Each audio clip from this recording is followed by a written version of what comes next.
I really can't stay. Baby, there's an elf outside. Gotta go away. Baby, there's an elf outside. This evening has been so very nice. Will Ferrell's an elf and he's standing outside.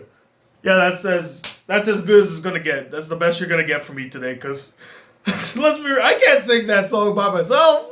I'm gonna sing all the parts at the same time. That's impossible. It's a duet for a reason. So unfortunately, that's as good as it's gonna get for the musical opening for this video. Hey guys, the Black Critic Guy back with another edition of the BCG movie countdown to Christmas.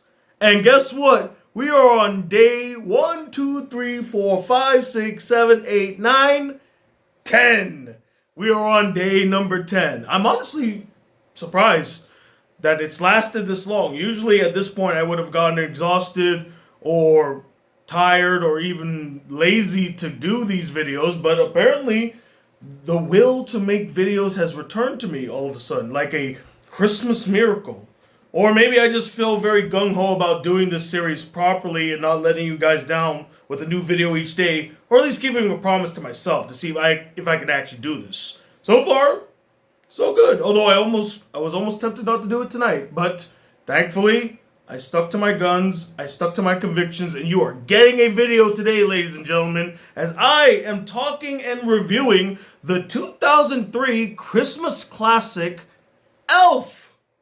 Yes, it's finally happening. I'm talking about a film that is quite iconic, especially with my generation. I know most people my age grew up with this as their first Christmas movie. Not myself, but a lot of people that I've known throughout the years. Anyway, what is the film Elf about? It's about a guy named Buddy who was an orphan that snuck into Santa's bag of presents while he was delivering gifts around the world, and I guess Santa didn't notice, or that bag is deeper than we even know, because he didn't even notice he brought the kid all the way back to the North Pole with him, and by that point they're like, well, I guess we'll keep him. I mean, no one's gonna miss him, am I right? He's an orphan. And so they take him in, they put him in with the elves, and they basically raise him to be an elf, teaching him how to make toys, eating way too much sugar, and all things elf. And, you know, he's a human kid, so as time goes on, he's gonna start growing bigger and bigger to the point where they can't hide the secret that he's not an elf anymore. It just is too big to hide in a literal sense. So they tell him, okay, buddy, the truth is you're not an elf. You're actually human. Here's a picture of your father and your mother. Your mom's dead, but your father's still alive. He lives in New York. You should go and see him. And so he hops on a piece of ice, and literally hops on a piece of ice, crosses this vast, I guess, I don't know if it's a sea or an ocean, but he crosses this vast body of water, ends up in the candy cane forest. I think he told the story so many times in the movie, but he walks through the candy cane forest, some type of like gumdrop road, and he ends up in an actual road leading all the way to New York City, where he goes and finds his dad, and he gets into some wacky shenanigans while he's out in New York City. That's the film. So as I stated earlier, this film is quite iconic, nostalgic, and beloved, especially with my generation. Keep in mind, this movie came out when I was 10 years old. Well, that's kind of weird. This is this is my 10th video, or at least the 10th Christmas movie, and this movie came out when I was 10 years old. I did not plan that. I literally just came to that realization as I said it out loud. That is one hell of a coincidence, Tony. Anywho, this film came out when I was 10 years old, and I do remember it vividly when it was in theaters. I just never watched it. And time for a bit of honesty, I didn't like Elf growing up. I didn't. I can't explain why, guys. I don't know. You're going to have to ask 10-year-old Tony, and that was 21 years ago. Good luck talking to that guy. But I don't know. I just never really liked Elf. Maybe it's because I wasn't really big on Will Ferrell at the time when I was growing up, or I just didn't see the charm in it. I don't know. I just didn't like it. But watching it again, and I've actually watched it a few times since my childhood, I sold the movie short because if I were to sum this movie up in like one word, I would say childlike. And I don't mean that in a negative way. I mean like this film really feels like it embodies that childlike wonderment of the world, that childlike joy about experiencing new things, spending time with your family, being in love with the concept of Christmas and Santa Claus. Like, it just feels like this movie is a child and you enjoy watching the film because it reminds you of the time when you were a child, how you were always excited, how you saw the world, or at least it makes you feel like you're hanging out with a really cool kid. He's a bit annoying and all that stuff, but he means well. He's a sweet kid. That's what this movie really feels like. Childlike wonderment placed on screen. And it is quite a delight to watch. You would think that the shtick of Will Ferrell acting very childish and being loud and very excited would wear thin on you, but it doesn't. I'm honestly surprised. Because I thought, when I was thinking back to the movie, I'm like, oh God. I remember Will Ferrell is like always yelling and like, Santa! Like he's always like that, like just, he's at 1,000% with his energy. And I thought after a while it's going to wear thin on me in the movie. No, it does not. It actually fits him quite well. He's the best thing about this film. And I know that that's kind of like a, well, no duh, Tony, he's the main character. It's Will Ferrell. He was at his prime in 2003. Of course, he's the best thing about the film. But just because it's obvious doesn't mean it doesn't need to be stated. Because honestly, I sold him short when I first saw the film and in my subsequent viewings of the film. But he really is the heart and soul of this film. He carries this film. If there was another actor that played Buddy, I don't think this film would have worked as well. You know, if you got any of his other SNL cronies, well, that sounds mean. If you got his other SNL buddies, there, that's better. If you got all of his SNL buddies or friends from Judd Apatow and stuff, if Seth Rogen was the main character of this film, I don't think this film would have worked. It was clearly made with Will Ferrell in mind. He was the best person to play the character of Buddy, and he nailed it. He knocked it out of the park. I loved his energy. He was actually really funny. He even has one of my favorite lines in any movie. I kid you not. When he goes to this store called, I think it's called like Gibels or something. I don't think that's the name. I do apologize. Even though I just saw the movie a few minutes ago, I don't remember the store. But he was staying at this department store, right? And they kept hyping up the fact that Santa's coming. The Santa comes, and then when he sees him up close and personal, he's like, hey, who the heck are you? You're not Santa Claus. And he says my favorite line. He's like, you sit on a throne of lies. I don't know why. That's the one thing I always took away from this film. When he says, you sit on a throne of lies.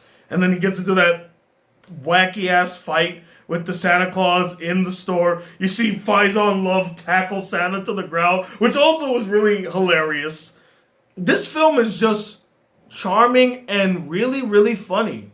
Like, it's still funny to this day. There's so many moments, there's so many scenes, particularly seeing Will Ferrell in New York City, acting a fool, acting silly, running around and stuff, was a delight. And I like the fact that those scenes where you see him like walking in New York, taking like the little pamphlets, being near the subway stairs, and he's like, you know, walking through the streets. I found out many years later that those were actually all candid shots. They were shots that they just happened to take as he was walking through New York. They were all genuine. And I was like, that's surprising. I would have never expected that, but that's pretty cool, you know? And it actually adds to the whole fish out of water kind of tell. You know, I know I complained to Noel about the fish out of water story being played out. And with Noel, it was played out, and they didn't do anything special with it. In this movie, the fish out of water tale, the fish out of water scenarios and parts, they work. They work because Will Ferrell makes it work. The situations make it work. They really do more with the fish out of water scenario than Noel did. Noel did like an half-hearted job about making this character who's from the North Pole feel out of place in this modern city. Whereas in Elf, they did the same thing, but they really hammed it up. They really made him stand out, or made the situation that he was in stand out. Like, that iconic escalator scene is hilarious. Because he doesn't know what an escalator is. He's like, what the hell is this thing? It's a stairs, but it's moving. Can I step on it? Is it going to eat me alive?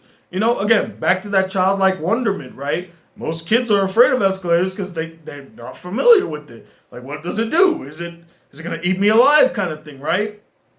And then holding on to the sides as his legs spread out. And he's just like, what's happening here? Or the fact that he presses all the buttons on the elevator and just...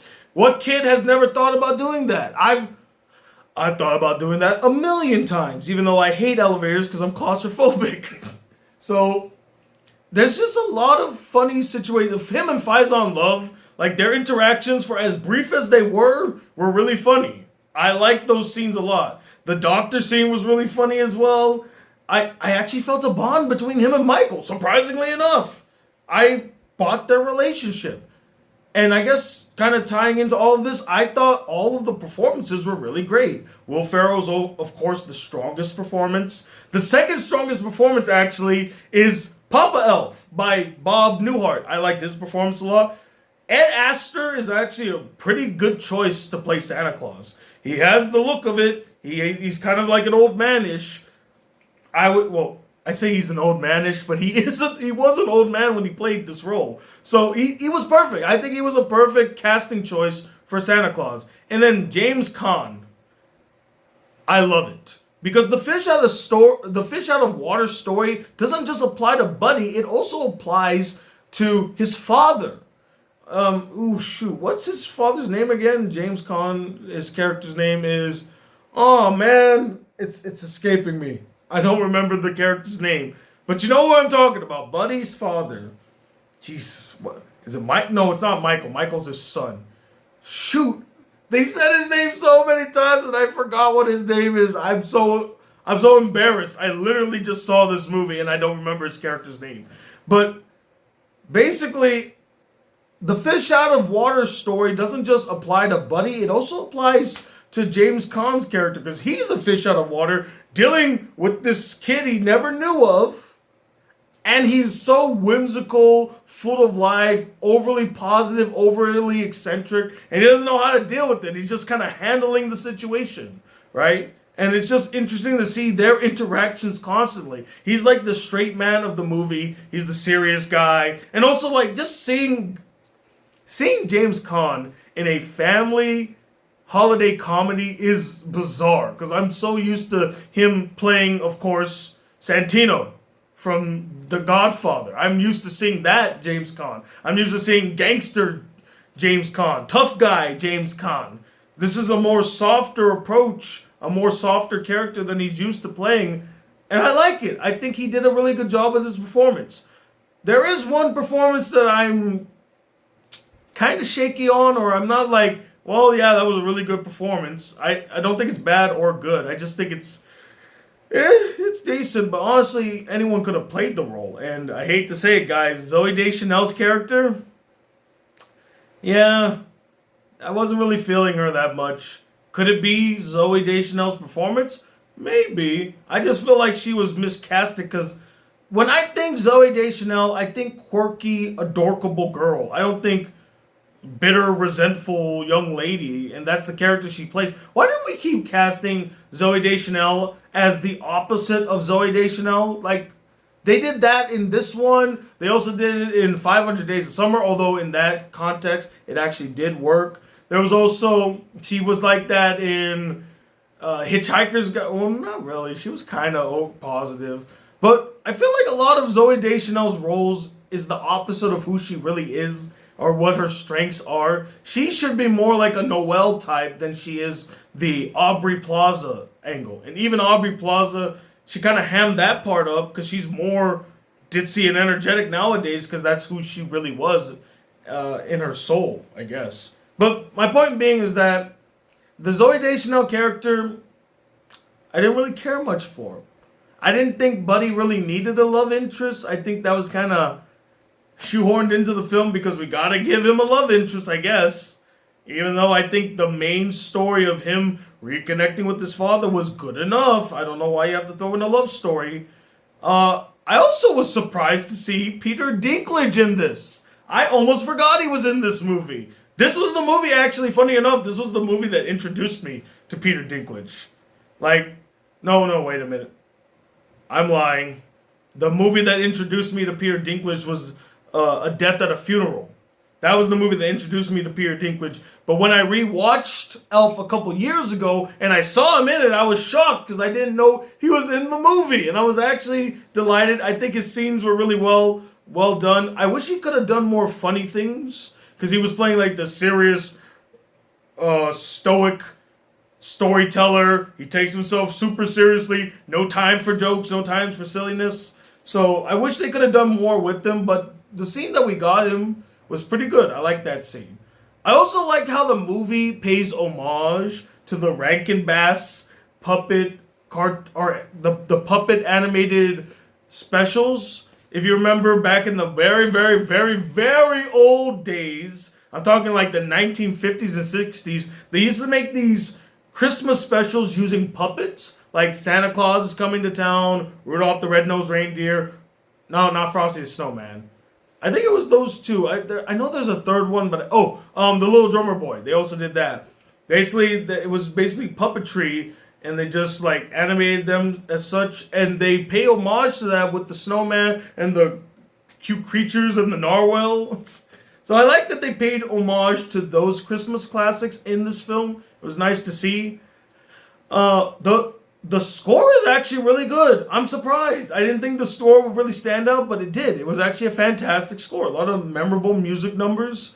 I like the ooh, ooh, ooh, ooh. It kind of reminded me like of Polar Express because it has almost like the same cadence. Although this came out before Polar Express came out, so. Oh, yeah, it was just a really delightful movie. Very fun, very charming, very enjoyable. The only real problems I had with the film was, of course, I didn't care much for Zooey Deschanel's character.